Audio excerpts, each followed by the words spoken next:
Hello viewers, जैसे कि आपको मालूम है कि मेरा नाम मसूद आलम है और मैं एक इंग्लिश टीचर हूँ, टीचर्स ट्रेनर हूँ। और इस वक्त जो आपके सामने हैं और आपको जो वीडियोस अब आपके सामने पेश की जाने वाली है वो है passive voice of present continuous tense. आपको जैसे कि मालूम है कि मैंने प्लान किया हुआ है कि अपनी वीडियोस जो है वो टेंसेस के ऊपर और आपके सामने रखी जाएं। तो जो टेंसेस के ऊपर मैंने वीडियोस बनाई हैं वो मैंने वाइट बोर्ड के ऊपर बनाई थी।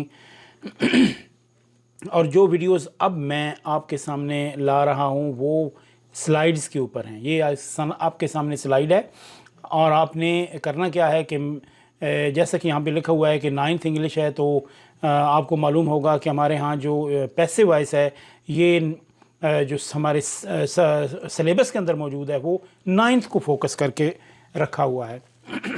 इसलिए मैंने 9th की इंग्लिश के अंदर यहाँ पे लिखा है। अब दूसरी बात यह है कि ये ज़रूरी नहीं है कि जो 9th क्लास के ही स्टूडेंट्स हैं या लर्नर्स हैं वही पैसिव वॉइस समझें। लर्नर्स, स्टूडेंट्स, मैं आपसे बात कर रहा हूँ। ये पैसिव वॉइस है, ये एक राइटिंग स्टाइल है।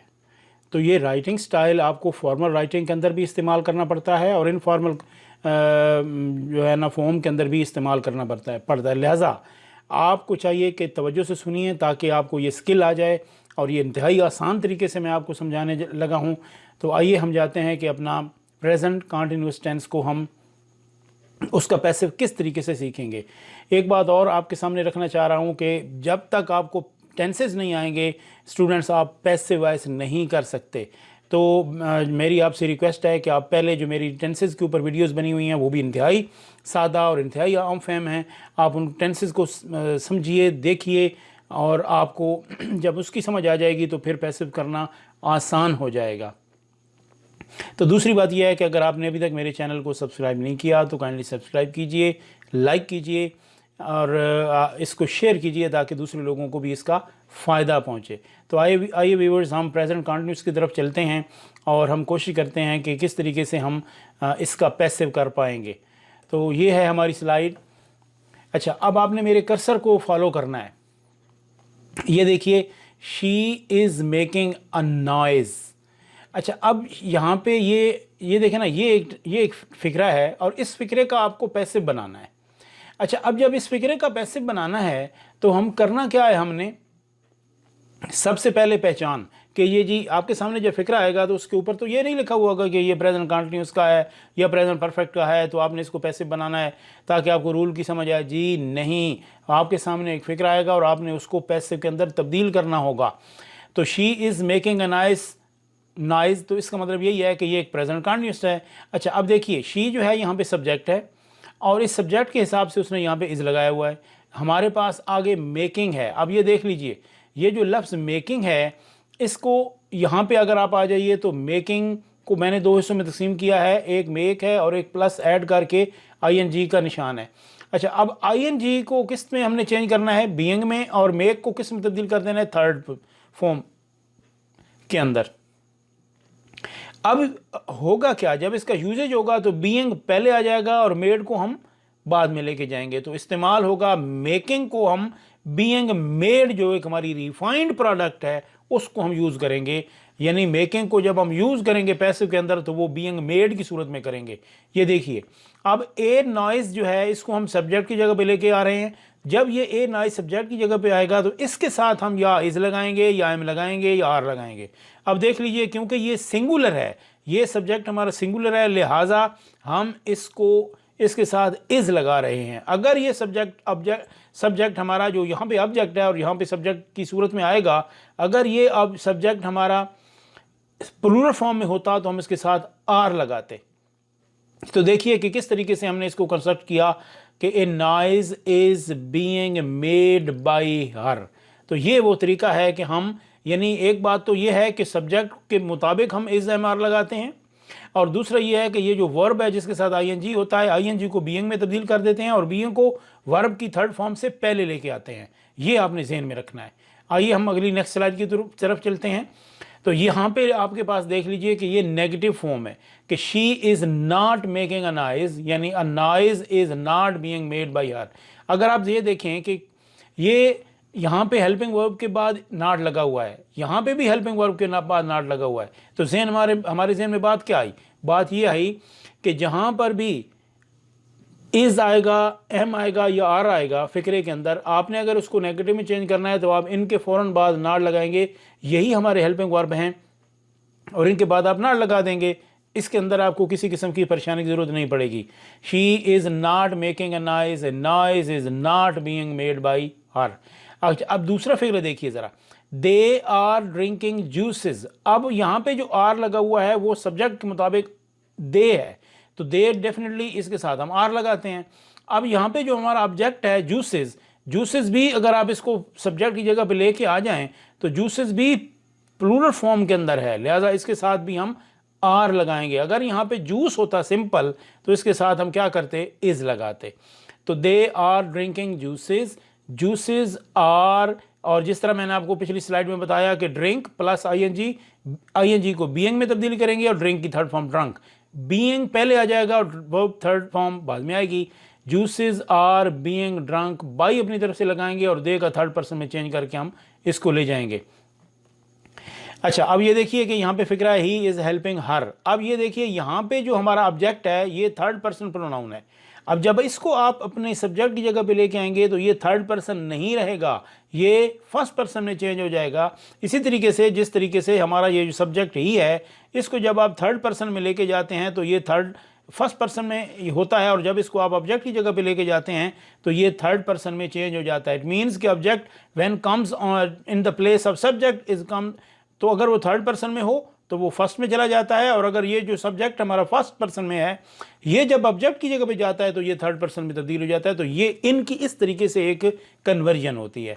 तो he is helping her, she is being helped by him. तो ये देखिए किस तरीके से फिक्रे, ये जो पैसिव है ये प्रेजेंट कंटिन्यूअस का नेगेटिव और सिंपल चेंज हो रहा है। तो आइए हम नेक्स्ट स्लाइड की तरफ चलते हैं। तो व्यूअर्स नेक्स्ट स्लाइड हमारे पास है कि इसको हमने इंटरोगेटिव में लेके जा रहा हूँ, is she making a noise. जी, अब क्या करेंगे, इसने अगर इज़ हमारा फिक्रे से पहले लेके आ गया है तो आप भी इज़ फिक्रे से पहले लेके आ जाएंगे। पैसिव के अंदर कोई सिंपल मसला, इसमें कोई पेचीदा प्रॉब्लम नहीं है। अच्छा, अगर आप ये समझें कि यार इज़ तो ये जो हमारा इंटरोगेटिव फिक्रा है ये तो बड़ा प्रॉब्लम क्रिएट कर रहा है, मुश्किल है, आप इसको सादा बना लें। She is making a noise, a noise is being made by her. अब is a noise being made by her, ये एक्टिविटी जो मैंने अभी आपके सामने की है ये आप अपने जहन में करेंगे, यानी आप इंटरोगेटिव फिक्रे को अपने दिमाग के अंदर रख के सादा कर देंगे, उस सादा कब आप पैसिव बना लेंगे और उस पैसिव के अंदर से इज एम आर को खींच के बाहर लेके आ जाएंगे तो आपका पैसिव बड़ी आसानी से चेंज हो जाएगा। ये प्रैक्टिस आप देख लीजिए। मसलन कैसे, आर दे राइटिंग लेटर्स, अगर मैं इसको सादा बनाऊं तो ये बनता है they are writing letters, letters are being written by them, तो वही आर पहले लेके आ जाएंगे, are letters being written by them. ये आप देख लीजिए कि किस तरीके से हम इसको चेंज कर रहे हैं। Is he singing songs in the morning, पहले सादा बना लो कि ही is singing songs in the morning. अच्छा, अब थोड़ी सी इसके अंदर मैंने चेंजिंग की है, यहाँ पे जो इन द मॉर्निंग है ये एडवर्ब ऑफ टाइम है, और इस एडवर्ब ऑफ टाइम को आपने छेड़ना नहीं है, ये फिक्रे के आखिर में खड़ा है, इसको पैसिव के अंदर भी फिक्रे के आखिर में ही रखना। अगर इसको आपने छेड़ के ऑब्जेक्ट की जगह पे लेके गए तो फिक्रा कभी भी आपसे संभल नहीं पाएगा और आप फंस जाएंगे वहाँ पे। तो हमारा जो ऑब्जेक्ट है वो सॉन्ग्स है, याद रखिए, इन द मॉर्निंग नहीं है, ये सॉन्ग्स हमारा जो है ये ऑब्जेक्ट है। तो ऑब्जेक्ट आपका जब पहले आएगा तो डेफिनेटली उसके साथ आर लगना है। तो मैं यहाँ तक इसके सामने आपको रख रहा हूँ फिक्रे को कि is he singing songs, he is singing song सादा, songs are being sung by him, songs are being sung by him in the morning, are songs being sung by him in the morning. तो उसी are को पहले लेके आप आएंगे और आपका फिक्रा चेंज हो जाएगा। अब आप देखिए कि ये नेक्स्ट स्लाइड है हमारी, इसके ऊपर आप देख लीजिए यहाँ पे इंटरोगेटिव प्रोनाउन का इस्तेमाल है, हु, हाउ, वाई। ये आप देख लीजिए कि किस तरीके से ये फिक्रे बन रहे हैं। Who is knocking at the door, who जो है माय डियर लर्नर्स, इसको आप ये एक ऐसा इंटरोगेटिव प्रोनाउन है जो कि चेंज हो जाता है बाई होम में, और कोई भी इंटरोगेटिव प्रोनाउन बाई होम में चेंज नहीं होता या किसी और वर्ड में या फ्रेज में तब्दील नहीं होता। ना हो, ना हाउ, ना वाई, ना व्हाट, ना वेयर, ये किसी चीज़ में चेंज नहीं होते। ये फ़िक्रे के शुरू में आते हैं और बाकी फ़िक्रा इंटरोगेटिव फॉर्म के साथ इनके साथ अटैच होता है। ये देखिए किस तरह, who is knocking at the door, who will change into by home, और बाकी फ़िक्रा है इज़ द डोर। अब इज़ यहाँ पे क्यों लगाया, क्योंकि डोर हमारा ऑब्जेक्ट सिंगुलर था इसलिए इसके साथ इज़ लगा दिया। By whom is the door being knocked, और प्रपोजिशन साथ एट लग जाएगी।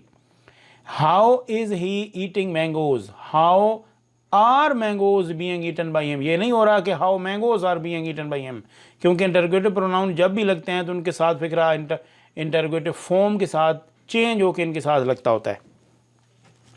Y are they bringing tea early, अब यहाँ पे जो अर्ली है ये एडवर्ब ऑफ टाइम है। तो अब आप देख लीजिए, यानी कि एक एडवर्ब है। अब why are they bringing tea, अब यहाँ पे ऑब्जेक्ट हमारा अर्ली नहीं है बल्कि हमारा ऑब्जेक्ट है टी, तो टी सिंगुलर है तो इसके साथ इज लगना चाहिए। तो इसी क्योंकि फिक्रा वाई से शुरू हो रहा था लिहाजा इसको हम इंटरोगेटिव प्रोनाउन इस फिक्रे से पहले लेके आ रहे हैं। Why is tea being brought by them, तो आप ज़रा गौर कीजिए, अगर मैं इसको सादा बना लूँ, why are they bringing tea early, मैं इसको सादा करता हूँ, वाई को मैं हटाता हूँ यहाँ से, तो अगर मैं वाई को यहाँ से हटा दूँ तो बन जाता है are they bringing tea for me, और अगर मैं इस आर को सादा फिक्रे के अंदर चेंज कर दूँ तो ये बनेगा they are bringing tea early.